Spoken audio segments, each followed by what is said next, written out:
Recently, KGB files have come to light, which expose the Soviets' continued fascination with telepathy and other forms of mind control.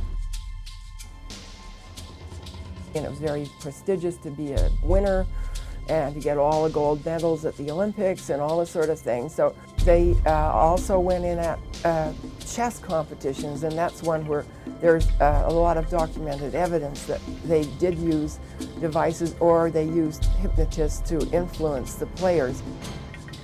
Experts in the West worked under the assumption that the KGB would want to keep such advances secret. But it was eventually discovered that the Soviets had a different agenda. They would use their paranormal research right out in the open for the whole world to witness. Building more bombers, tanks, and nuclear missiles wasn't the only goal of the Soviet Union. The Russians intended to fight the Cold War on a purely psychological level as well.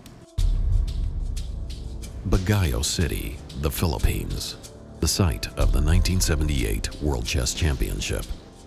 27-year-old Anatoly Karpov, the title holder of the time, was pitted against internationally renowned Viktor Korchnoi. Korchnoi, the former Soviet chess champion, had defected to the West in 1976, leaving behind his wife and son.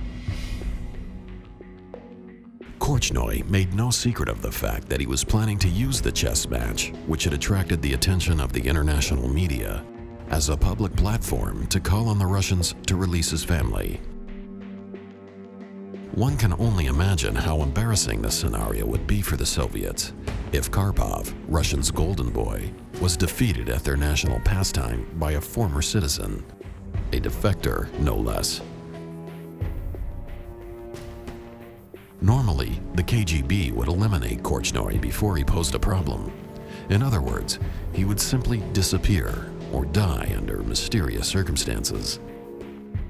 Standard operating procedure for the Soviet intelligence network. The KGB had an assassination program, but it covered only individuals who were sentenced to death either in absentia or otherwise. Political dissidents, enemies of the Soviet system, former Soviet citizens, they were targeted for assassination. But there was too much attention on Korchnoi. The KGB would have to resort to other methods to ensure Karpov's victory. There was a team of KGB specialists in the Philippines. They especially were assigned to that chess championship, just to influence Mr. Korchnoi. And to destroy his ability to win, of course. That was the major goal.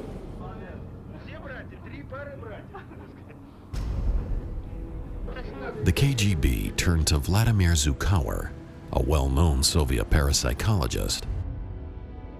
Although it appeared that Dr. Zhukauer was a passive observer of the match, Korchnoi himself accused him of being a hypnotist.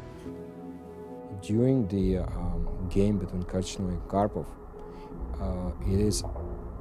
it is believed by many Russian researchers that Karpov used psychics on his side to bend Korchnoi's will and to make sure that he loses. Apparently Korchnoi realized it himself because he made a lot of noise about this. Karpov was one of the wonder boys of the Soviet chess scene, and the Soviet Union would pull no brakes to win. And people in the Soviet Union talked quite openly among themselves about psychics being used by Soviets to make sure that Karpov wins. Dr. Zhukauer had a remarkable effect on Korchnoi right from the beginning of the match. Known for his aggressive and dynamic way, Korchnoi appeared unsure, hesitant, and his confidence diminished as the games progressed. I believe that in his mind he always used to say, you are a traitor of the Soviet people. You should stop fight against Karpov. You should stop. You must not fight against him. You must lose. Even though he was moved to the rear of the auditorium, Korchnoi still felt the overwhelming influence of Dr. Zhukauer.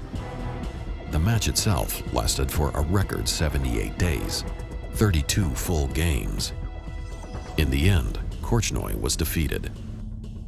When Korchnoi complained to the Soviets, they explained that Zukauer was simply studying Korchnoi, observing his body language, and passing on advice to Karpov.